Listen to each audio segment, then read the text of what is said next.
Hi Carolyn. Hi. Thank you so much for having us in this absolutely magical, relaxing space. It's so good to be here. We would love to start off and hear from you just a little bit about how you came up with this concept. How did you come up with HOAME? Right, so I'm a mental health clinician and so is my co-founder, and we're also best friends, and we've been working together for years. And both her and I, we work primarily with people with mental health issues, mental health concerns. And we've known the science behind meditation and mindfulness for so long, and we've been bringing it clinically to our patients. But one day we started talking, we're like, how do we bring the benefits of like meditation and mindfulness on a larger scale to people in Toronto? And then we just started throwing ideas around. And literally next thing we know, we created this space. Next thing you know, just like magic, you know, like a moss wall right behind us. It is incredible. Why is it important to have a place like this in downtown Toronto? Yeah, and I think particularly in downtown Toronto, where we're such a hustle and bustle city. We're go, go, go all the time. We're working all the time. And then not only are we working, but then we're, commuting long hours to get back to our families, then, do all the other stuff that we do outside of here, outside of our day-to-day kind of in the city. And so we were like, how do we create this sanctuary, this sort of home or haven within all the busyness that happens outside of these walls? It's surprisingly amazing how you come into the space and you do not feel like you're like in a retreat, like you said, a sanctuary, right? In nature. And right outside is the hustle and bustle of downtown Toronto. And I'm so glad that's how you feel, because that's exactly how we wanted people to feel when they come in to HOAME. So we're in the new year. Yes. We've had a busy, hectic holiday season, especially as mamas. Yes. With the kids at home or on vacation or staycationing. And we all need a bit of a reboost, a bit of a revitalization, a bit of a relaxation. Yes. And we've heard so much about meditation. Where does one even start? Yeah, that's a great question. So meditation absolutely is great for relaxation, for things like creativity and for focus, for re-engaging with yourself, for managing emotions. All of these wonderful, amazing things, even things like athletic performance, can be improved by meditation. But a lot of people don't know where to start, right? And so what we love about HOAME is start with a class. Because I find that a lot of people, if you've never really meditated before, you may need that guidance and that support. Yes. You also might need a room or a space that feels conducive to meditating. Because especially like when you're at home and you've got kids and you've got the phone and you've got all of these things, it might be hard to kind of let your mind just relax and kind of have that a bit of escape. So coming down to a place like HOAME, having a class, having an instructor who will guide you through the process will really help people who are beginners at meditation be able to really feel the benefits and understand how to do it. Right. And why is it? I mean, we were talking about this morning, and I have meditated a million times. Yeah. The only issue though is that I meditate for 1 day, 2 days, and then I just drop it. Totally. What is it about meditation that can be really challenging to stick to for some reason? I think that is the challenge. And I think with anything, right, that's always the hardest part, is the routine and the rhythm of it. And so even though, I mean, certainly the most benefits that you get from meditation are when you do it consistently in a routine. But even a few minutes, several times a week can help. And so that's what I'll tell people when they're like, I just don't have time to spend 10 or 20 or 30 minutes or an hour. So I'm like, do 5 minutes, do 3 minutes. So take a mindful, like maybe when you're commuting, kind of turn off the music and just be mindfully aware of the drive. Or when you're walking, to take that time to just be like, this is my time. And so finding time within your day where you can squeeze in these 3 minutes, these 5 minutes, these 10 minutes can really help. Instead of feeling like it's a chore or like something I have to do. Right. Your voice is so calming. I was just thinking that. I was going to tell her she sounds like a meditation tape. Right? Yes, I was thinking you of need that. to That's crazy. I will tell you. It's so funny. We don't often finish each other's sentences, but We're thinking the same thing at the same time. lately at night, like I have trouble disconnecting my brain to like go to sleep. Totally. And I've been trying to find the right like practice on YouTube, and I found one or two. But your voice. Now you have her phone number. You need to do something with that. You. You guys need to start a podcast or a YouTube channel or something. So funny because we talk about this idea of maybe creating a podcast or creating some meditation series. So because like us busy mamas in the suburbs, we want to. Sometimes I get home and my kids are inside. Yes. And I'm like sitting in my car and I just want 5 minutes before I go in, right? Yeah. And if we could listen to something, maybe you have some resources for us that you could share or create your own. What do we do for those 5 minutes to get before we go into the madness that is our home? Right. Yeah. And so there's a few things. I mean, certainly things like putting on a meditation app. That was how when I first started meditating. I used the Calm app. Yes, I love Calm. Right? So good. Love it. They've done a great job. Then they have sleep stories. They have a series that you can use at night. I used to work in the emergency department, and so I used to work a lot of shift work, and so sleeping during the day was really hard for me. Wow. So I'm sure moms can relate, like trying to grab little bits of sleep and like what naps? What are naps? What is that? You know when you have a baby and they're like, sleep when the baby sleeps. Yeah, it's a myth. It's a myth. So maybe a sleep story would help out, right? But in these few minutes before you're kind of going into the house, or just a ways to center yourself. So whether it's putting on an app, a piece of music, or even an easy kind of meditation is to find your breath really and connect to that. So connecting to the inhale and exhale, connecting to your stomach as you feel the breath coming in, connecting to your chest as you feel kind of your lungs expand. Literally just spending that moment to kind of visualize that and feel that breath. What are some of the benefits of meditation? Yeah, so many. And this is what first drew me to meditation and mindful practice as a clinician was the science. And so when we look at the last 10 years of clinical research. About 10 years ago, you could only find maybe a couple hundred articles on meditation and mindfulness. Now there's hundreds of thousands of papers that show the science of how it works. So not only, I say from the top of our head to the tips of our toes and everything in between. Mental health, it can help with insomnia.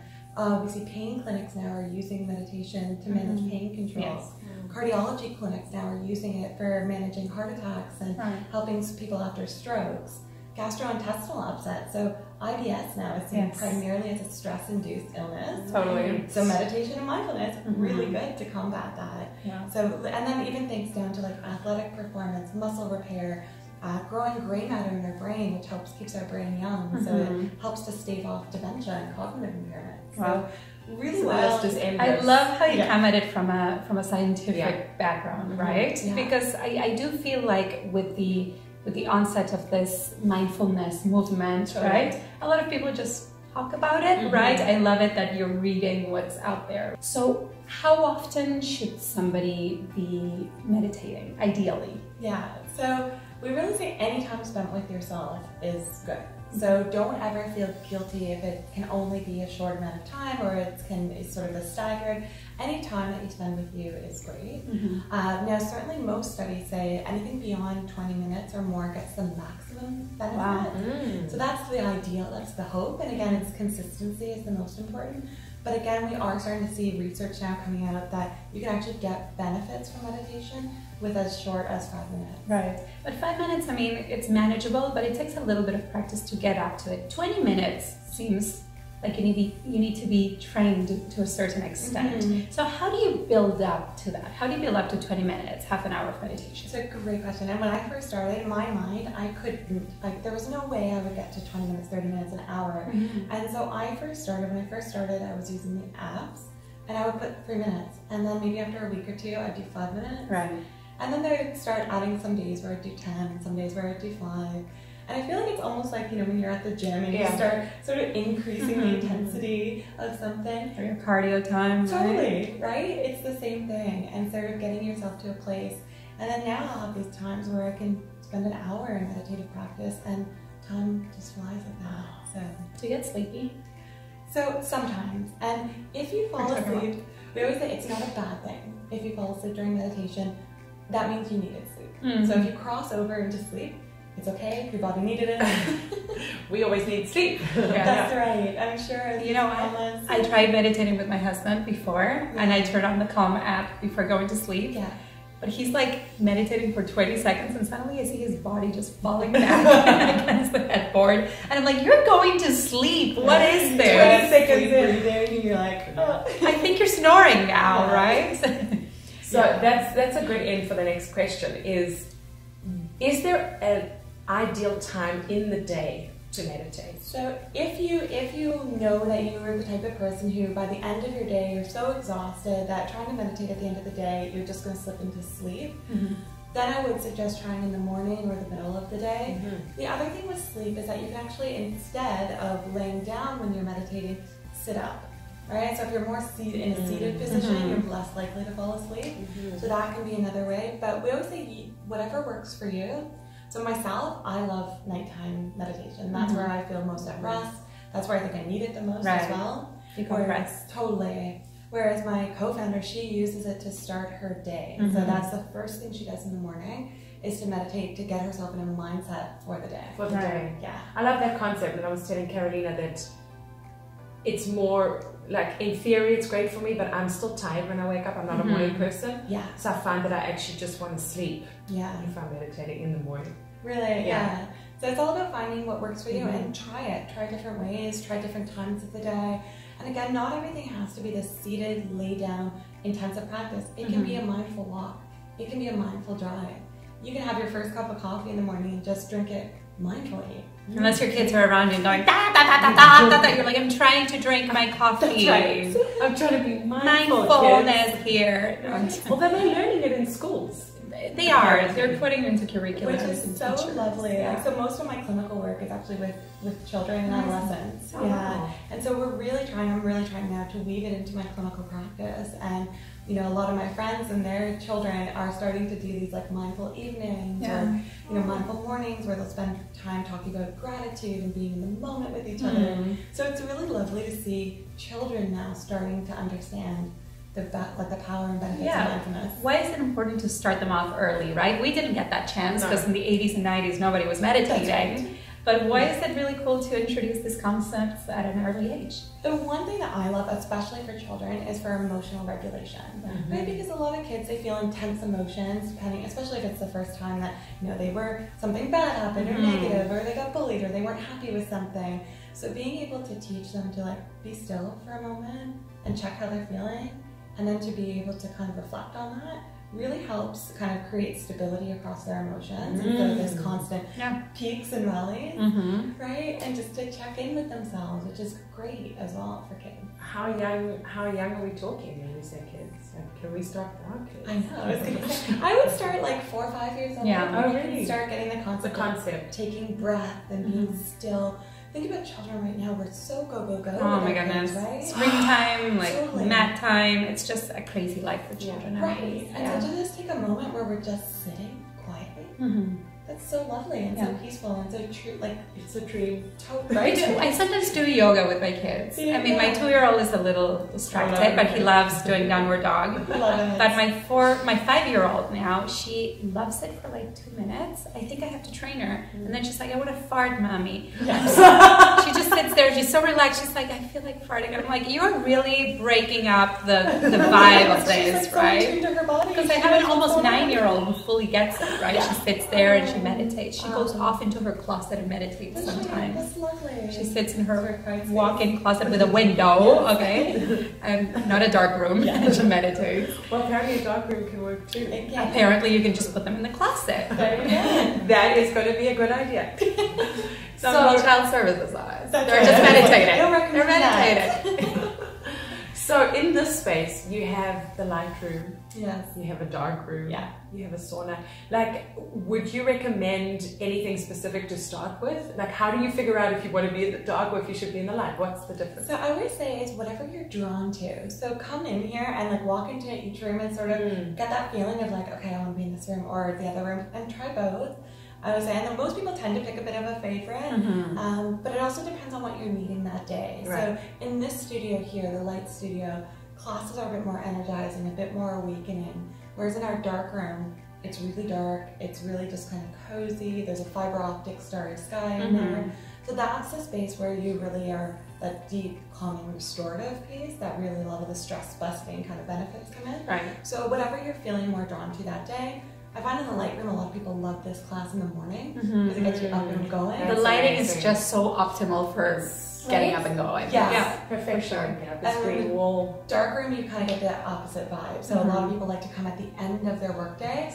Great way to decompress. What is the perfect sort of meditation environment, right? We were thinking about it because our homes are noisy, right? Our beds, I mean, the moment I sit in my bed, I just feel like falling asleep, right? So how do you create an environment that's conducive to meditating? Yeah, so creating a space really that feels good for you. So, I mean, ultimately the part of the goal eventually with meditation and mindfulness is that despite the chaos that might be around you, you can feel centered and feel still wherever you are. But at the beginning of practicing, you know, when you have all of these things going on around you, it's not going to be very relaxing. So finding a quiet space, and then also I like to surround my spaces with different things. So some people like to put on a diffuser with a really nice essential oil, or some people have a really cozy blanket, or they like to lay down on a yoga mat. So whatever it is for you, some people sit in their backyard, like when it's really nice out, sitting under a tree in your yard, sitting even in just in your room, shutting the door, and just kind of maybe not being on the bed, but maybe sitting near the bed. But anywhere that you feel is just your time, your space. Right. Or just come to home, right? Or just come to home. Come home. Oh, I actually cannot wait to try. Yes, here. We're going to try a meditation class. Yes, which is exciting to have that experience. Thank you. Good. It's time for the class. Oh, perfect. We're just going to go check out the class. Thank you so much for having us, Carolyn, today, and for introducing us to, you know, your perspective on meditation. Absolutely. We can't wait to get this journey started now that we've got some tips from you. Amazing. Thanks for coming and enjoy your class. Thank you. Thank you for watching. See you next time. Bye, guys.